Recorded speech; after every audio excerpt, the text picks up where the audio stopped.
누가복음 2장.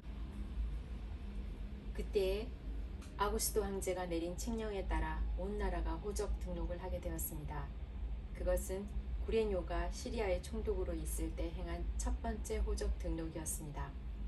그래서 모든 사람들이 호적 등록을 하러 고향으로 돌아가게 되었습니다. 요셉도 다윗 가문의 자손이었으므로 갈릴리 나사렛을 떠나 유대 지방에 있는 다윗의 마을로 갔습니다. 이 마을은 베들레헴이라고 불렸습니다. 그는 약혼한 마리아와 함께 호적을 등록하러 갔습니다. 마리아는 그때 임신 중이었습니다. 이들은 베들레헴에 있는 동안 아기를 낳을 때가 되었습니다.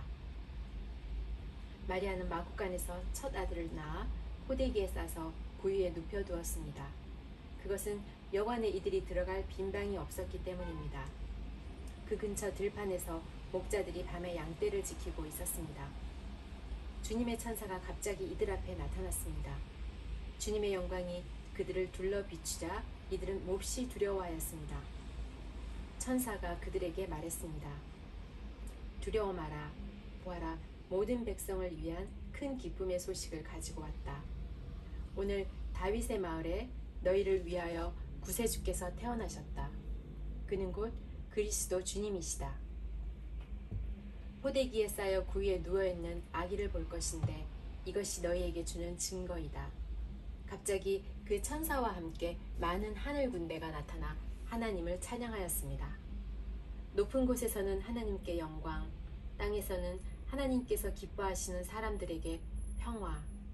천사들이 목자들에게서 떠나 하늘로 사라지자 목자들이 서로 말했습니다. 베들레헴으로 어서 가서 주께서 우리에게 알려주신 일이 일어났는지 확인합시다.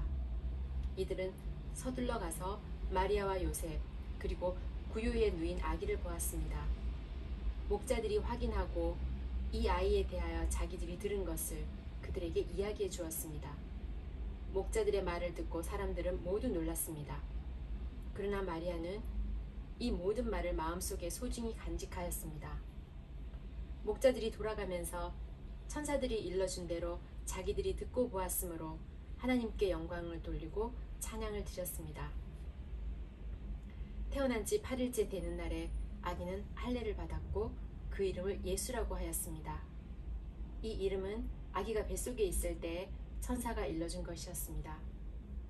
모세의 율법에 따라 정결 예식을 치르는 때가 되었습니다.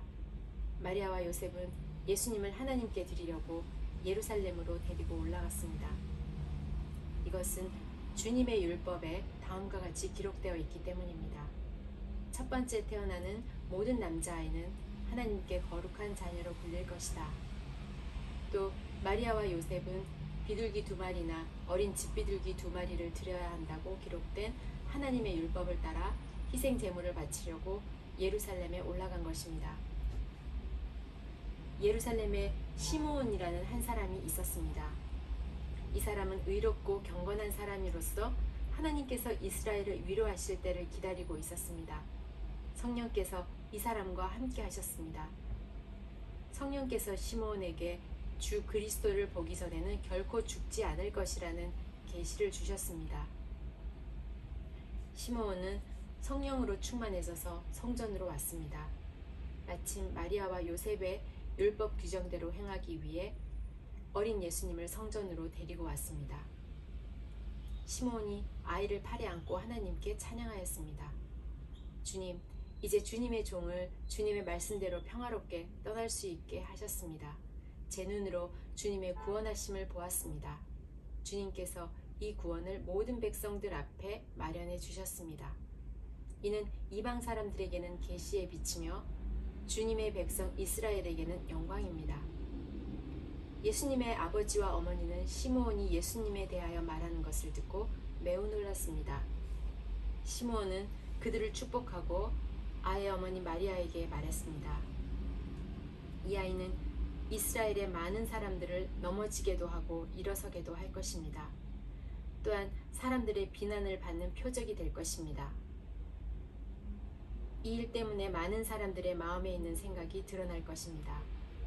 그러나 당신의 마음은 칼로 쪼개듯이 아플 것입니다. 또 여자 예언자가 있었습니다.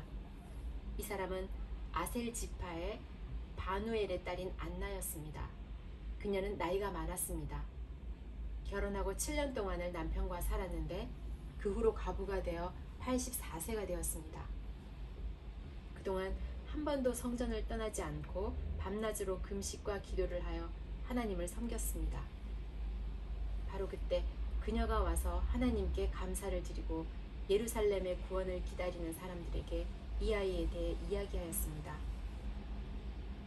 아이는 주님의 율법에 따라 모든 일을 다 마치고 갈릴리에 있는 고향 나사렛으로 돌아왔습니다.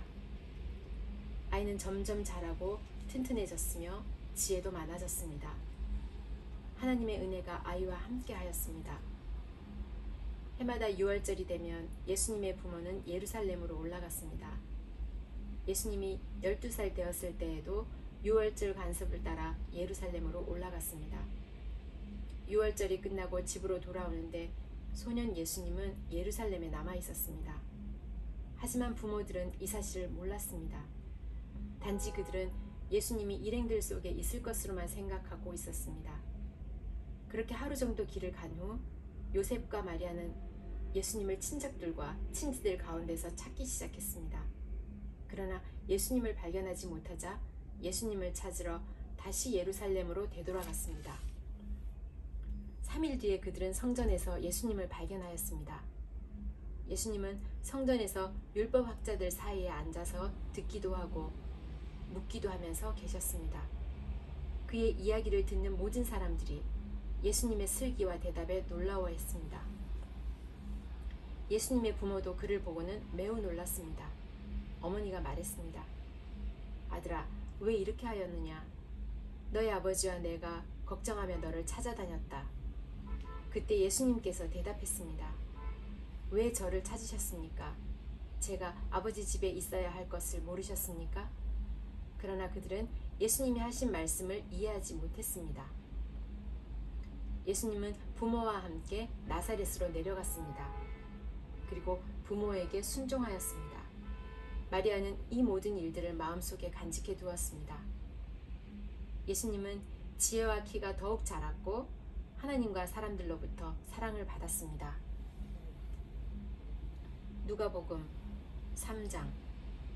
디베리오 황제가 다스린 지 15년째 되던 해에 본디오 빌라도가 유대의 총독이었고 헤롯이 갈릴리의 분봉왕이었습니다. 또한 헤롯의 동생 빌립은 이두레와 드라고니 지방의 분봉왕이었고 루사니아는 아빌레네의 분봉왕이었습니다. 안나스와 가야바가 대제사장으로 있을 때 하나님의 말씀이 광야에 있는 사가랴의 아들 요한에게 내렸습니다. 그는 요단 강가의 모든 지역으로 다니면서 죄를 용서받게 하려고 회개의 세례를 전파하였습니다. 이것은 예언자 이사야의 책에 기록된 대로입니다. 광야에서 외치는 사람의 소리가 있다. 주님의 길을 예비하여라. 그분의 길을 곱게 하여라. 모든 골짜기가 메어질 것이고 모든 산과 언덕이 낮아질 것이다. 굽은 길은 곱게 펴질 것이고 험한 길은 평탄해질 것이다. 그리고 모든 사람들이 하나님의 구원을 볼 것이다. 요한은 자기에게 세례를 받으려고 온 많은 사람들에게 말했습니다. 너희 독사의 자식들아, 누가 너희에게 다가오는 하나님의 진노를 피하라고 경고해 주었느냐? 그러므로 너희는 회개에 알맞은 열매를 맺어라. 너희는 속으로 아브라함이 우리의 아버지이다라고 말하지 마라. 내가 말한다. 하나님은 이 돌들로도 아브라함의 자녀를 만드실 수 있다. 도끼가 이미 나무 뿌리에 놓여 있다. 그러므로 좋은 열매를 맺지 못하는 모든 나무는 잘려서 불 속에 던져질 것이다. 사람들이 요한에게 물었습니다. 그러면 우리가 어떻게 해야 합니까? 요한이 그들에게 대답했습니다. 옷이 2벌 있는 사람은 하나도 없는 사람에게 나누어 주고 양식이 있는 사람도 이와 같이 하여라. 세리들도 세례를 받으러 왔습니다. 그들도 요한에게 물었습니다. 선생님, 우리는 어떻게 해야 합니까? 요한이 그들에게 말했습니다.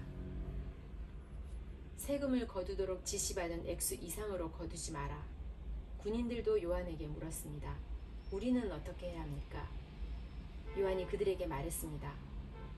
사람들로부터 강제로 돈을 뺏지 마라.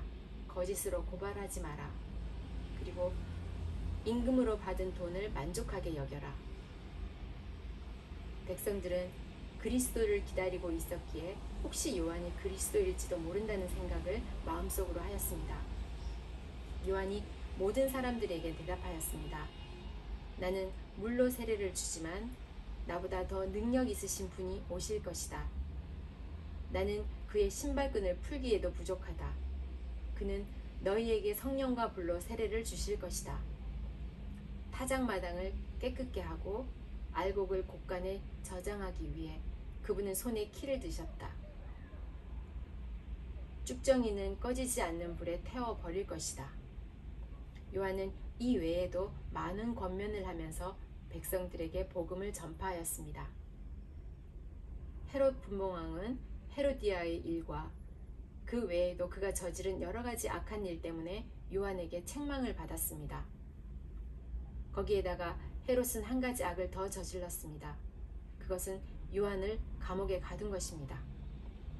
모든 사람들이 세례를 받을 때 예수님께서도 세례를 받으셨습니다. 예수님이 기도하고 계실 때 하늘이 열렸습니다. 그리고 성령이 비둘기의 모습으로 예수님께 내려왔습니다. 하늘로부터 너는 내 사랑하는 아들이다. 내가 너로 말미암아 기쁘다. 라는 목소리가 들렸습니다. 예수님께서 일을 시작하신 때는 30세쯤이었습니다. 사람들은 예수님을 요셉의 아들로 여겼습니다. 요셉은 헬리의 아들입니다. 헬리는 맏닷의 아들이고 맏닷은 레위의 아들입니다. 레위는 멜기의 아들이고 멜기는 얀나의 아들입니다. 얀나는 요셉의 아들입니다. 요셉은 마띠디아의 아들이고 마띠디아는 아모스의 아들입니다. 아모스는 나홈의 아들이고 나홈은 에슬리의 아들입니다. 에슬리는 낫게의 아들입니다. 낫게는 마앗의 아들이고 마앗은 마띠디아의 아들입니다. 마띠디아는 서머인의 아들이고 서머인은 요색의 아들입니다. 요색은 요다의 아들입니다. 요다는 요하난의 아들이고 요하난은 레사의 아들입니다. 레사는 스룹바벨의 아들이고 스룹바벨은 스알디엘의 아들입니다. 스알디엘은 네리의 아들입니다. 네리는 멜기의 아들이고 멜기는 아띠의 아들입니다. 아띠는 고삼의 아들이고 고삼은 엘마담의 아들입니다. 엘마담은 에르의 아들입니다. 에르는 예수의 아들이고 예수는 엘리에서의 아들입니다. 엘리에서는 요림의 아들이고 요림은 맏닷의 아들입니다. 맏닷은 레위의 아들입니다. 레위는 시므온의 아들이고 시므온은 유다의 아들입니다. 유다는 요셉의 아들이고 요셉은 요남의 아들입니다. 요남은 엘리야김의 아들입니다.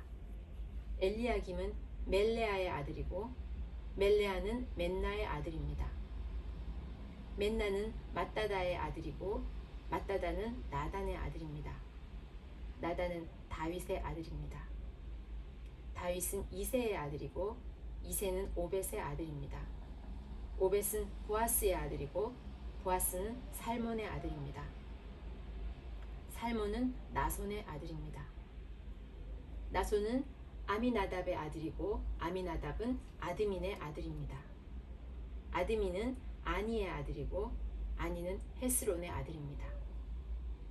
헤스론은 베레스의 아들이고 베레스는 유다의 아들입니다. 유다는 야곱의 아들이고 야곱은 이삭의 아들입니다. 이삭은 아브라함의 아들이고 아브라함은 데라의 아들입니다. 데라는 나홀의 아들입니다. 나홀은 수룩의 아들이고 수룩은 르우의 아들입니다. 르우는 벨렉의 아들이고 벨렉은 헤버의 아들입니다. 헤버는 살라의 아들입니다. 살라는 가하난의 아들이고 가하난은 아박삿의 아들입니다. 아박삿은 셈의 아들이고 셈은 노아의 아들입니다. 노아는 레멕의 아들입니다. 레멕은 무드셀라의 아들이고 무드셀라는 에녹의 아들입니다. 에녹은 야렛의 아들이고 야렛은 마할알렛의 아들입니다. 마할랄렛은 가나안의 아들입니다. 가나안은 에노스의 아들이고 에노스는 셋의 아들입니다. 셋은 아담의 아들이고 아담은 하나님의 아들이었습니다.